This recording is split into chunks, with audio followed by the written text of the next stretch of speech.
ఆయన నోట్లో పెట్టుకుని మింగుదాం అనుకున్నట్ట. ఇక్కడ దాకా వెళ్ళింది కంఠంలోకి. తీరా మింగేద్దాం అనుకుంటే అయ్యో కడుపు నిండా అధోలోకాలున్నాయి, పైన ఊర్ధ్వలోకాలున్నాయి, మింగేస్తే అధోలోకాలు కాలిపోతాయని మింగలేదుట. కక్కితే ఊర్ధ్వలోకాలు పోతాయి. పైకి వదలలేదు, కిందకి వదలలేదు. ఈ కంఠంలో పెట్టుకున్నట్ట. పెట్టుకుంటేట చాలా సంతోషించింది. ఎవరోట తెలుసా అండి? పార్వతీదేవి. ఎందుకోట తెలుసా? భాగవతంలో లేదు కానీ నేను కలిపి చెప్తున్నాను. శంకరుడు మహాజ్ఞ, తెల్లగా మెరిసిపోతుంటాడు. అసలు ప్రపంచంలో అందం ఎవరిదో తెలుసా అండి? శంకరుడిది. లింగ పురాణంలో చెప్తారు శివుడి అందం అంటే ఎలా ఉంటుందో.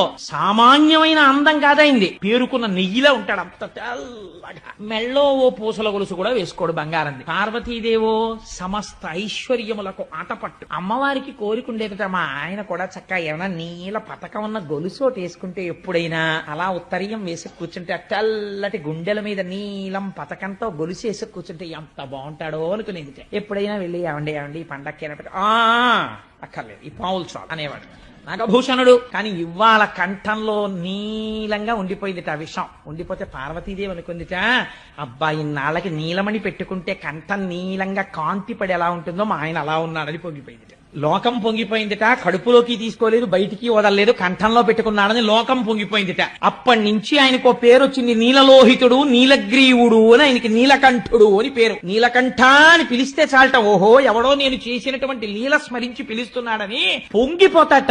ఆనాడు స్వామి హలాహలాన్ని పుచ్చేసుకున్నారు. దేవతలందరూ సంతోషించారు. మళ్లీ బయలుదేరారు.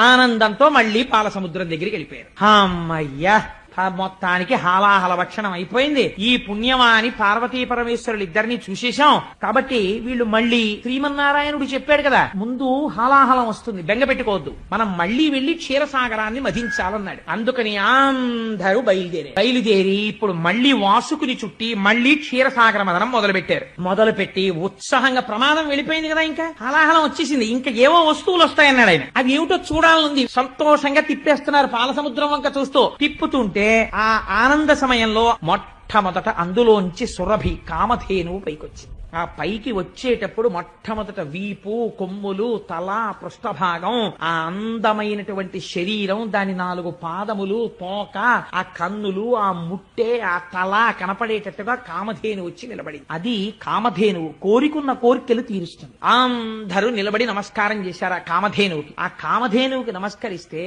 ఆ గోవుని చూసి స్వామి అన్నారు, దేవమునులు పుచ్చుకోండి, మీరు దీని పాలతో హవిస్సులు అర్పిస్తారు, దేవతలు సంతోషించి వర్షాలు కురుస్తాయి, అందరూ బాగుంటారు, అందుకని కామధేనువుని దేవమునులకి ఇవ్వండి అన్నారు. దేవమునులు పుచ్చుకున్నారు. పుచ్చుకున్న తర్వాత మళ్లీ పాలసముద్రాన్ని చిలకడం మొదలుపెట్టారు. చిలకడం మొదలుపెట్టగానే అందులోంచి ఒక తెల్లటి గుర్రం ఒకటి బయటకు వచ్చింది. దాన్ని ఉచ్చైశ్రవము అంటారు.